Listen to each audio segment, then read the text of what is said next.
Oh, it's a big day today if you're a member of the Druze community in Canada. That's Druze, D-R-U-Z-E.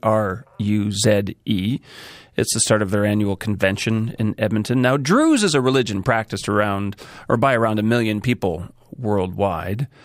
There are about 6,000 members of the Druze community here in Alberta. Most live in Edmonton, which makes it pretty tough if you're Druze and you're looking for love, because a Druze, according to their faith, has to marry another Druze. The CBC's Danielle Nerman spoke to 2 members of the community to find out more. Raghda is from Calgary, and Ammar lives in Edmonton.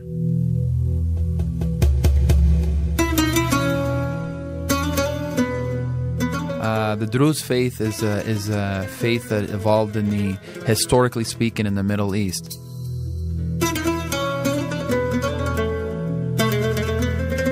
We are a group that branched off from the Ismailiyya sect of Shia Islam. Now, a personal question for both of you. Are you single? Yes. Sid is, I am not. I actually am married and I have 2 children. You're taken? Yes, I am. Totally taken. And did you marry someone Druze? Of course.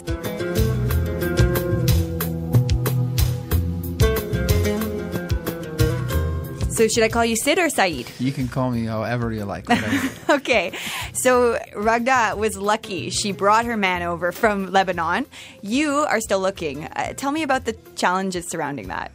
Yeah, I'm 31 years old. Obviously, we're all looking for love. That exists in all of us. It is a challenging case because when in comparison to, you know, if you're an irreligious person and you're open to, you know, being with anyone from here, in comparison to that, it is a more challenging aspect because we have smaller numbers.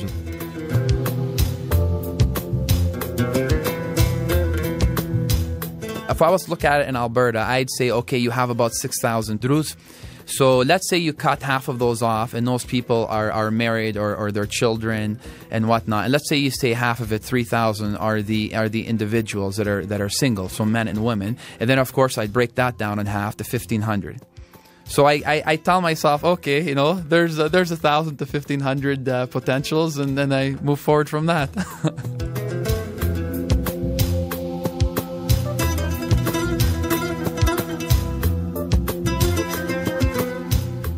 Jewish people, when they're dating, trying to find someone within their faith, they often use online dating, something called J-Date. Do you guys have anything like that, like D-Date or Druze Date? I think there is some Arabic one. What's it called? Arab Lounge or something? I don't know what it's called. But it's for all Arabs. But other options to Danielle, which are very, very popular within the Druze communities across North America and Australia and like all over the world, is conventions. And what happens in these conventions, these were created a long time ago for 2 primary purposes.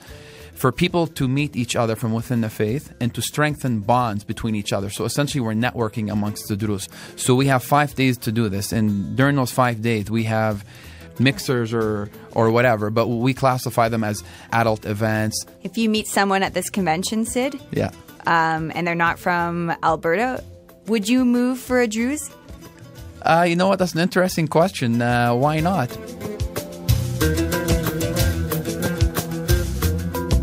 What would happen if you didn't marry a Druze? Could you convert that person? No, we don't permit conversion into our faith. When we marry outside the faith, it's considered we're violating a fundamental religious tenet.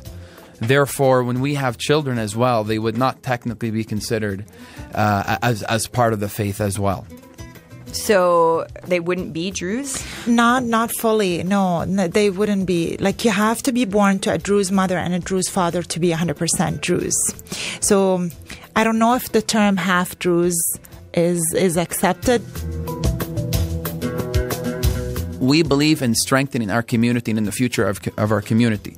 If I were to marry outside, I would not be able to have that effect or that standing to say, you know what, we want to strengthen the Druze community. We have very strong community ties as Druze people, always have each other's back. So when you step out of the faith, you kind of have to face your family first, your community, and the whole entire society. So you put yourself in a situation where it's going to be really hard. You have to either make a choice being with someone from outside the faith or being with your family. You kind of have to evaluate what is more important to you.